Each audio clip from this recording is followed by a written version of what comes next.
may ebidensya po tayo na involved siya sa droga, papatayin niyo rin po si Oo. Michael Yang? Ako? Maniwala ka? Kung may mga ebidensya po, Oo. papatayin niyo? Sasama, tawagan kita, kasama ko. Hindi po. Ayoko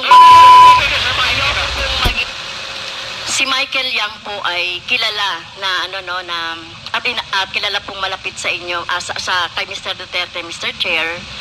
At in fact, sa panahon po ni Mr. Duterte, inappoint siya as economic manager.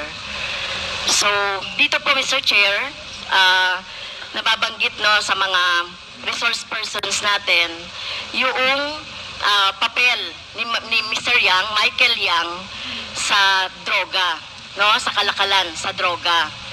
So, ang tanong ko po kay Mr. Duterte, Mr. Chair, gaano niyo po kilala si Mr. Yang o si Michael Yang?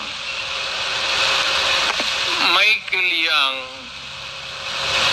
is an owner of a big department store in Davao City.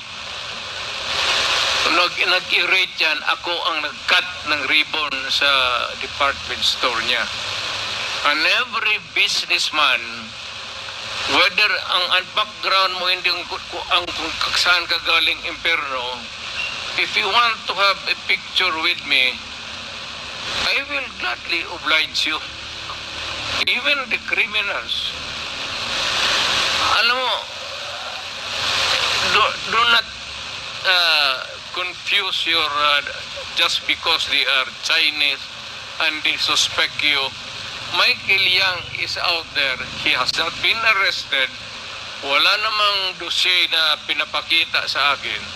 Kung mayroon ako na ang pumatay, hindi na kailangan ang pulis. Ako na mismo ang... Kung may ebidensya po tayo na involved siya sa droga, papatayin niyo rin po si Michael Yang? Ako? Maniwala ka? Kung may mga ebidensya po, papatayin niyo? Sasama, tawagan kita, kasama ko. Hindi po. Ayoko pong maging katulad ninyo. Ayokong masama doon sa patayan. You will be a witness to a murder. Hindi ko po gagawin yun, Mr. Chair, sumama kay Mr. Duterte para pumatay. Yan ang problema mo. Okay. So, yun nga po, yun pong mga malalaking drug lords katulad ni Michael Yang na sinasabi. Pero hindi nyo po alam na involved sa droga si Michael Yang, Mr. Duterte, Mr. Chair. Mas marunong ako sa iyo, ma'am. Hindi talaga involved yan. Magtanong ka ng pulis ngayon. Gusto mo, magsama tayo sa NICA. Sama tayo sa NBI. Ngayon na, pagkatapos nito, kung may makasabi sa iyo, may isang ahente na involved yan, yan lang ang suspitsa nila kasi pagka-incheck, yan, pagka sama-sama ng... Hindi po. I beg to disagree, Mr. Chair. Tayo po nirerespeto po natin ang citizenship. Tayo po marami pong mga... hindi po tayo against sa mga in-check. No, hindi po tayo against sa mga sinasabi nating Chinese. Lalo na kung Chinese Filipino yan na wala namang ginagawang krimen dito sa ating bansa. Kaya ang tinutukoy lang po natin yung mga involved sa krimen na mga nababanggit po dito sa ating hearing ng Quadcom. So, sana po, nung panahon ninyo po, dapat ang ikinulong at kung yung pinapatay instead ng mga mahirap ay yung mga drug lords. Kaso wala kayong nahuling drug lords sa panahon ninyo. Si Michael Yang nandito pa? Hindi pa hinuli? At bakit siya hindi nahuli? Anong ginagawa na itong magkagong pulis pati?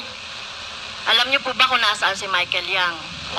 Nasa Davao, either dito o sa Davao, may malaking tindahan yan. Negosyante yan. Lahat ng negosyante na Chinese, natural born dito sa Pilipinas o from China, pagka dumikit sa akin yan, politiko ako, ma'am. Para sa akin, buto. At contribution sa eleksyon. Pera. kailangan mo sa eleksyon pera. Prangka-prangkahan tayo. Boto pati pera.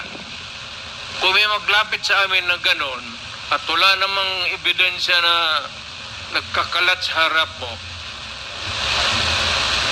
Pero ako, pagka sigurado ako na ganon kayang sinasabi mo ngayon, ako mismo ang gugurgur sa tao na yan. Okay.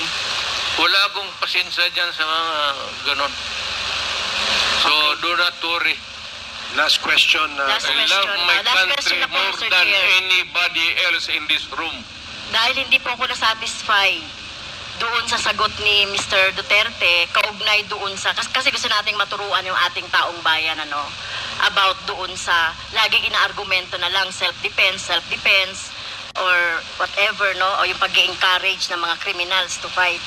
So, pwede bang matanong si Ma'am, Attorney I am Neri? not here to satisfy you. Attorney Neri, Mr. Chair, to explain the elements of self-defense at bakit hindi pasok dito yung mga arguments ni Mr. Duterte. Thank you. Thank you, Mr. Chair. Hindi pasok po yung element. Ang elements kasi ng self-defense is una muna unlawful provocation on the part ng biktima.